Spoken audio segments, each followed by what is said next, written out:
नमस्कार दोस्तों, क्राइम तक में आप सबका स्वागत है। मैं हूं सुप्रतिम बैनर्जी।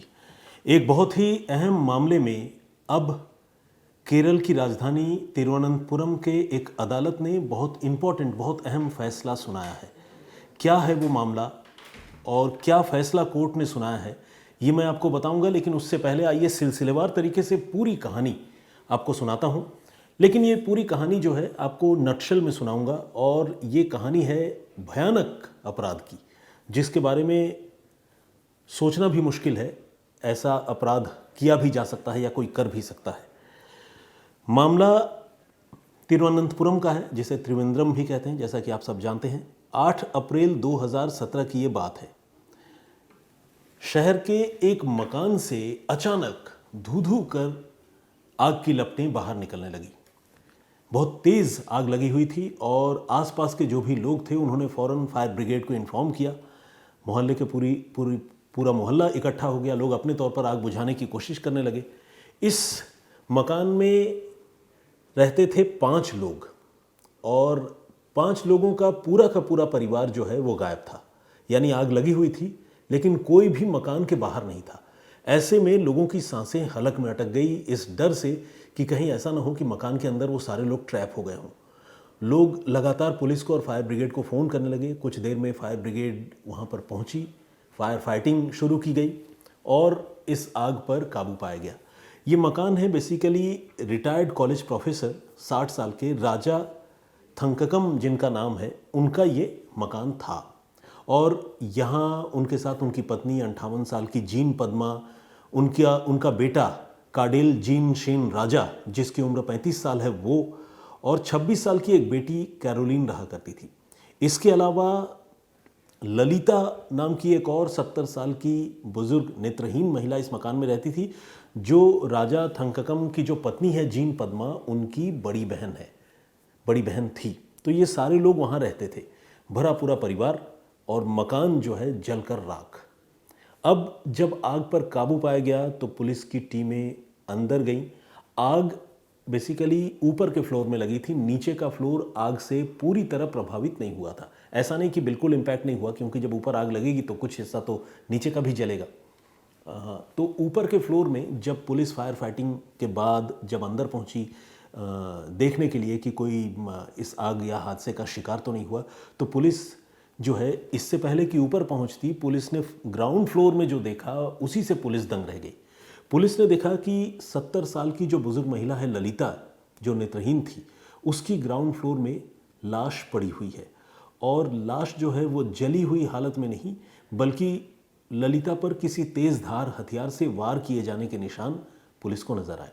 तो जब पुलिस को ये निशान नज़र आए तो पुलिस को मामला समझ में आ गया कि ये मामला जो है सिर्फ एक्सीडेंटल फायर का नहीं है, बल्कि इसके पीछे कोई कॉन्स्पिरेसी है, कोई साजिश है।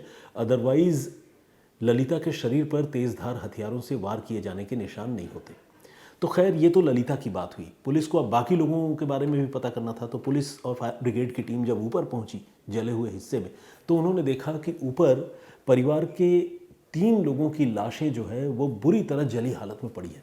और उन लाशों की हालत ऐसी है कि देखकर पहचान कर पाना मुश्किल है कि ये लाशें किनकी हो सकती हैं। लेकिन फिर भी पुलिस ने अपने तौर पर पहचान करने की कोशिश की, क्योंकि परिवार में जो लोग थे उनका ब्यौरा तो सामने था ही। तो ये अनुमान लगाया गया कि शायद ये लाश जो है राजा थंककम, जो इस मकान के मालिक हैं, यानी परिवार के मुखिया, उनका है, और एक लाश उनकी पत्नी जीन पद्मा की है, और एक लाश उनकी बेटी कैरोलिन की है। मतलब ये 3 लाशें जली हुई हालत में ऊपर मिली थी, और नीचे ललिता की लाश थी। जो 5वां शख्स था, इस परिवार का बेटा काडेल, वो जो है नदारद था, वो गायब था। अब काडेल घर से बाहर था, लेकिन जब उसे पता चला कि आग लग गई है इस तरह से घर में, मोहल्ले में, और पूरा बवाल मचा हुआ है, बड़ा फायर फाइटिंग ऑपरेशन चल रहा है, तो ये जो लड़का है उस वक्त वो चेन्नई में था। वो वहाँ से भागता हुआ वापस अपने घर आया, क्योंकि कोई भी आदमी हो, जब उसे पता चलेगा कि उसके घर में आग लग गई है और बड़ा हादसा हुआ है, तो वो कहीं भी रहेगा, दौड़ता भागता पहुँचेगा। तो चेन्नई से वो तिरुवनंतपुरम पहुँचा, और तिरुवनंतपुरम पहुंचने के बाद उसने घर की हालत देखी, वो बदहवास हो गया। लेकिन चूंकि इस परिवार का वही एक इकलौता जिंदा बचा शख्स था, तो पुलिस को उससे पूछताछ भी करनी थी। अब पुलिस ने उससे पूछताछ शुरू की कि भाई ये हुआ कैसे, और तुम्हें क्या लगता है किसने हमला किया होगा, किसने मारा होगा, क्योंकि हमें तो शक है कि ये एक्सीडेंटल फायर नहीं है। नीचे जिस तरह से ललिता की डेड बॉडी पड़ी है और उसमें तेज़धार हथियार से मारे जाने के निशान हैं, वो इंडिकेट करता है कि मर्डर का मामला है। तो इस लड़के ने बड़ी हैरानी जताई और वो बिल्कुल क्लूलेस था, कुछ बता नहीं पा रहा था कि इस घटना के पीछे कौन हो सकता है। लेकिन पुलिस ने सारा टेक्निकल इन्वेस्टिगेशन किया, इस लड़के के मोबाइल फ़ोन की लोकेशन चेक की, ये कहाँ था, कब घर से निकला, और इसके साथ ही जो इलेक्ट्रॉनिक गैजेट्स उस परिवार के हैं, खासकर इस लड़के के जो बिलोंगिंग्स लड़के के साथी थे, पुलिस ने वो सारी चीज़ें चेक की, सीसीटीवी फुटेज आसपास के चेक किए। और इन सारी चीज़ों को चेक करने के बाद एक तरह से देखा जाए तो प्रोफेशनल और इलेक्ट्रॉनिक इन्वेस्टिगेशन के बाद पुलिस को इस लड़के पर, जो घर का बेटा है काडेल जीन शिन राजा, उस पर शक होने लगा। पुलिस को लगने लगा कि हो सकता है कि इस लड़के ने ही इन 4 हत्याओं को अंजाम दिया हो।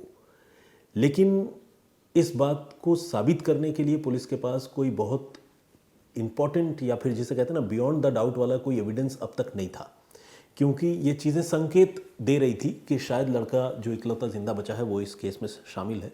तो पुलिस ने फाइनली उससे पूछताछ करने का फैसला किया। शुरू में तो उसके परिवार में इतना बड़ा हादसा हुआ था तो उससे बहुत सख्ती नहीं कर सकते थे, लेकिन बाद में पुलिस ने उससे पूछताछ करने की शुरुआत की।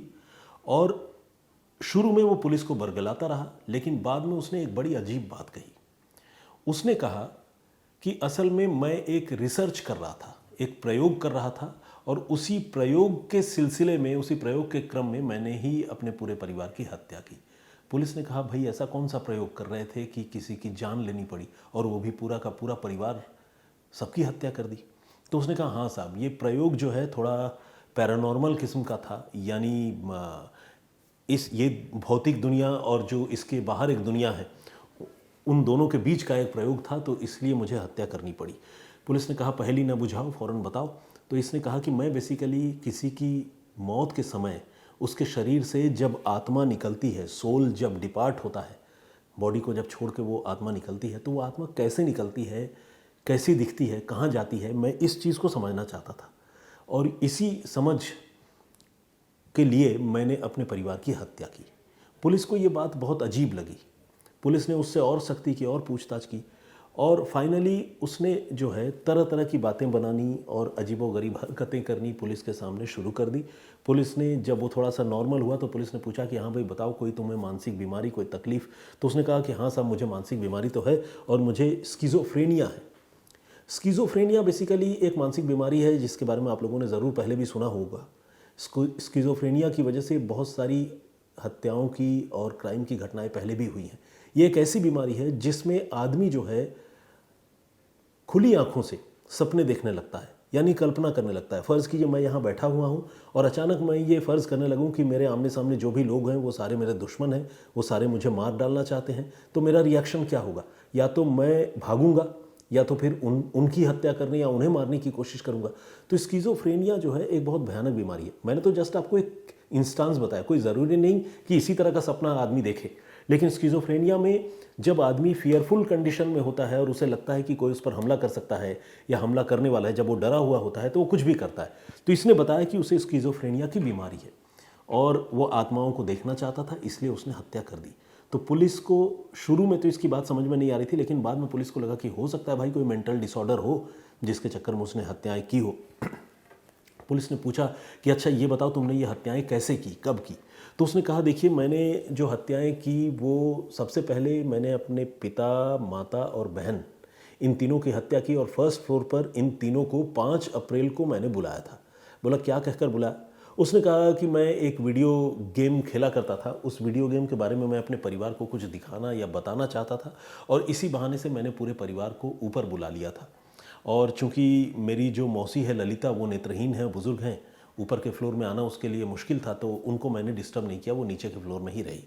और जब ये हमारे परिवार के बाकी तीनों लोग ऊपर आ गए तो फिर मैंने वही आत्मा को निकलता हुआ देखने के लिए सबसे पहले दरवाज़े की कुंडी लगाई, और फिर उसके बाद मेरे पास दाव है, दाव जिसे मतलब अलग अलग जगहों पर अलग अलग नाम से उस हथियार को पुकारा या बोला जाता है।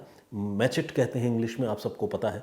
और ये वो हथियार है जो आमतौर पर आपने कई बार साउथ की लाइफस्टाइल में या फिल्मों में भी देखा होगा, जिसे नारियल वारियल छीलने काटने के भी काम आता है वो। तो वो जो मैचेट है, उसने कहा कि उस मैचेट से, उस दाव से मैंने अपने पिता, माता और बहन पर वार किया और उनकी मैंने हत्या कर दी। और बहुत तेज़ी से, बहुत शार्प वेपन था, उसका मैंने इस्तेमाल किया, जिससे मैं तीनों की हत्या करने में कामयाब रहा। उसने ये बताया कि ये हत्या मैंने 5 तारीख को ही कर दी थी और किसी को इसके बारे में पता नहीं चला था। और इसके बाद मैं घर में ही रहा और नीचे के फ्लोर में मेरी मौसी भी रही, उनको भी इसके बारे में कोई जानकारी नहीं थी। बीच में उनकी मेड सर्वेंट 5 तारीख को ही इनके घर आई थी, ये कहते हुए कि बताओ खाना वाना बनाना है तो, क्योंकि वो मेड सर्वेंट अक्सर घर में आकर लंच डिनर प्रिपेयर कर दिया करती थी। तो इसने 5 तारीख को इस घटना को अंजाम देने के बाद जब मेड आई थी तो उसने मेड को ये कहते हुए वापस भेज दिया था कि परिवार के सारे लोग बाहर घूमने के लिए गए हैं और मैं भी कहीं बाहर से ही खाना मंगा लूँगा, तो तुम चले जाओ। अब घर में जब 3 लाशें पड़ी हो और इसके मन में एक और मर्डर की प्लानिंग चल रही हो, तो जाहिर है वो किसी बाहर वाले आदमी को तो घर के अंदर एंट्री देगा नहीं। तो मेड सर्वेंट को उसने वापस भेज दिया था। और इस बात के प्रमाण बाद में जब मेड सर्वेंट से पुलिस ने पूछताछ की तो उससे मिल गए, क्योंकि मेड सर्वेंट ने एग्जैक्टली यही सीक्वेंस जो है पुलिस वालों को बताया। तो चीज़ें एक दूसरे से कोरोबरेट कर गई। इसके बाद उसने बताया कि 5 तो हत्या हुई ही, 6 और 7 तारीख को तक, 2 दिनों तक वो सोचता रहा, इंतज़ार करता रहा कि वो क्या करे। और फाइनली 8 तारीख को जब उसे कुछ सूझा नहीं तो उसने उसी मोडस ऑपरेंडी से, उसी तरीके से उसने अपनी मौसी ललिता, जो नेत्रहीन थी, उनकी जान ली। दाव से हत्या करके हमला करके काट कर उनकी हत्या कर दी और फिर ऊपर के कमरे में जाकर आग लगा दी, जिससे वो तीनों लाशें जलकर राख हो जाए और सारे सबूत मिट जाए। उसे पूरा यकीन था कि आग जो है फैलेगी तो पूरे मकान में फैल जाएगी और नीचे जो ग्राउंड फ्लोर में लाश पड़ी है वो भी जलकर राख हो जाएगी। इसके बाद वो निकल गया, क्योंकि उसे समझ में नहीं आ रहा था कि वो कहाँ जाए, क्या करे। वो चेन्नई चला गया था, लेकिन जब वो चेन्नई पहुंचा और वहाँ जब उसने टीवी चैनल देखा, खोला, तब तक उसे पता चला कि आग जो है बुझ चुकी है और आग भयानक लगी थी। एक परिवार के 3 लोगों या फिर 4 लोगों की मौत की खबर है। इस तरह की खबर जब उसने देखी और टीवी चैनल पर लगातार हेडलाइन बन के वो खबर चल रही थी, तो उससे रहा नहीं गया। वो फिर वापस आ गया। हालांकि हत्या करके कायदे से मुलजिम भागता है, ये भी भागा था, लेकिन पता नहीं इसके दिमाग में क्या आया। इसे लगा कि जाता हूँ घर और घर जाकर ड्रामा करूँगा कि अरे ये क्या हो गया। वो इसी इरादे से वापस आया भी था और अपने आप को इस मर्डर से पूरी तरह अनजान बताता हुआ वहाँ घर के बाहर भोला बनकर खड़ा था, मासूम बनकर खड़ा था। तो इससे शुरू में लोगों को हमदर्दी भी हुई, फिर पुलिस ने भी इससे पूछताछ की तो शुरू में पुलिस को हमदर्दी हुई, लेकिन जब इस तरह के संकेत मिले कि कत्ल में इसका रोल हो सकता है, फिर सख्ती की, तो इसने खुद अपने मुंह से सारी बातें कबूली। अब पुलिस को ये पता करना था कि क्या इसने वाकई मानसिक बीमारी की वजह से ये 4 कत्ल कर डाले या फिर इसके पीछे कोई और साजिश है। तो मनोवैज्ञानिकों से, मनोचिकित्सक से पुलिस ने बाकायदा इसका साइकोलॉजिकल एनालिसिस टेस्ट करवाया और जब टेस्ट करवाया गया तो पता चला कि इसको कोई स्किज़ोफ्रेनिया टाइप की कोई बीमारी नहीं है, बल्कि ये एक नॉर्मल ह्यूमन बीइंग है। अब सवाल यह है कि एक नॉर्मल ह्यूमन बीइंग ने आखिर आत्मा का दर्शन करने के लिए एक परिवार के 4 लोगों की हत्या क्यों कर दी। तो पता चला कि वो कहानी भी झूठी है। असल में उसको कोई आत्मा का दर्शन नहीं करना था। वो अपने परिवार के सारे लोगों से, खासकर अपने माता पिता से बहुत ज़्यादा नाराज़ था। ये लड़का जो है पढ़ने लिखने में थोड़ा कमज़ोर था, लेकिन परिवार काफ़ी एफ्लुएंट था, पैसे वाला था। तो परिवार ने इस लड़के को, काडेल जीन शिन राजा को, पैसे खर्च करके भेजा था ऑस्ट्रेलिया इंजीनियरिंग पढ़ने के लिए। लेकिन वो वहाँ इंजीनियरिंग की पढ़ाई पूरी करने में नाकाम रहा और 2009 को ये लड़का वहाँ से वापस आ गया था। लेकिन 2009 को जब ये लड़का वापस आया, तब से लेकर 2017 जब ये हत्या हुई, तब से लेकर ये लगातार इस परिवार में था तो ज़रूर, साथ रहता तो ज़रूर था, लेकिन उसके माता पिता इसको अच्छी नज़र से नहीं देखते थे, उसे नाकारा, निकम्मा मानते थे और एक तरह से पूरे परिवार में इसको आइसोलेट कर दिया गया था, इसको अलग थलग कर दिया गया था। परिवार के लोग उससे ठीक से बात नहीं करते थे, जैसा कि इसने बताया है। पता नहीं सच क्या है, झूठ क्या है, क्योंकि जिन पर इल्ज़ाम है वो तो इस दुनिया से जा चुके हैं। लेकिन इस लड़के का ये कहना था कि पूरे परिवार ने उसको आइसोलेट कर दिया था, सिर्फ इसलिए कि उसने इंजीनियरिंग की पढ़ाई जो है वो पूरी नहीं की, दुर्व्यवहार करते थे और पूरा परिवार अच्छी ज़िंदगी जीता था, लेकिन इसको बड़ी मुश्किलों में और तकलीफ़ों में जीना पड़ता था, रहना पड़ता था, जिसकी वजह से इसके मन में बड़ी नफ़रत थी और उसने इसी नफ़रत की बदौलत अपने पूरे परिवार की हत्या की। और हत्या करने के बाद आत्मा का दर्शन करने या आत्मा को देखने की कहानी गढ़ दी, जिससे लोगों को लगे कि यह आदमी वाकई दिमागी तौर पर कमज़ोर है या अशांत है, जिसकी वजह से हत्या की थी। लेकिन अब इसने सारी कहानी, सारा सच पुलिस को बता दिया था और पुलिस ने शुरू से लेकर अंत तक, जैसा कि मैंने आपको बताया कि इलेक्ट्रॉनिक सर्विलांस से लेकर सीसीटीवी फुटेज, सरकमस्टेंशियल एविडेंस, उसके घर से बाहर निकलना, घर में वापस आना, झूठ बोलना, साइकोलॉजिकल एनालिसिस टेस्ट में ये बात साबित हो जाना कि वो पागल या स्किज़ोफ्रेनिया की बीमारी उसको नहीं है, ये सारी चीज़ें पुलिस ने डॉक्यूमेंट के तौर पर इकट्ठा की। सारे लोगों के बयान लिए, जिन्होंने आग की लपटें पहली बार देखी उनका बयान लिया, मेड सर्वेंट का बयान लिया और पुलिस ने एक बहुत मजबूत, एक कंक्रीट केस इस मामले में तैयार किया। उस केस की लगातार सुनवाई होती रही, कई सारे गवाह पेश किए गए, फॉरेंसिक एक्सपर्ट्स ने कोर्ट में अपनी बात रखी। इसका कन्फेशन स्टेटमेंट था काडेल जिन सिंह राजा का, जिसकी उम्र आज की तारीख में 35 साल है। और फाइनली तिरुवनंतपुरम की कोर्ट ने सोमवार को, आज के दिन, इस लड़के को दोषी पाया है और इस 4 हत्याओं का गुनहगार करार दिया है।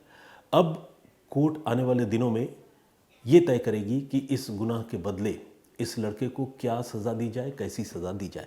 हत्या के मामले में आप सब जानते हैं हमारे देश में दो तरह की सज़ाएं हैं, आजीवन कारावास की सज़ा या फिर फांसी की सज़ा। अगर तो कोर्ट इस केस को rarest of the rare case मानकर चलती है या महसूस करती है कि यह मामला वैसा ही है तो इसे फांसी की सज़ा होगी, वरना इसकी पूरी उम्र सलाखों के पीछे निकलनी तय है।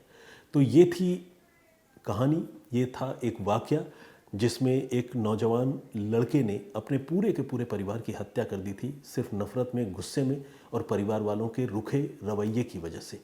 लेकिन उसने उसके बाद जो ड्रामा किया था, उस ड्रामे की पोल खुली और उसे गिरफ्तार कर लिया गया। तो आज के लिए इतना ही। मैं फिर किसी कहानी, फिर किसी वाक़े के साथ आप सबके सामने हाजिर होऊंगा। प्रीवियस स्टोरी जो मैंने सुनाई थी, आप सबको पता है, वो लगातार जो डेवलपमेंटल खबर थी, डेवलपिंग स्टोरी थी रैदर मैं कहूँगा, भारत और पाकिस्तान के बीच जो तनाव के हालात थे, जो शेलिंग और बॉम्बिंग चल रही थी, उस पर सुनाई थी। तो आप में से बहुत सारे लोगों ने उन्हें देखा है, उन कहानियों को पसंद किया है। मैं कल से फिर से आप लोगों के जो कमेंट्स हैं, जो सवाल हैं, उनके जवाब देने की कोशिश करूंगा। आपसे गुजारिश है कि आज की कहानी पर आपकी जो भी राय है प्लीज़ हमें कमेंट करके ज़रूर बताइएगा। फिलहाल मुझे इजाज़त दीजिए, अपना बहुत ख्याल रखिए, सुरक्षित रहिए। जय हिंद, जय भारत।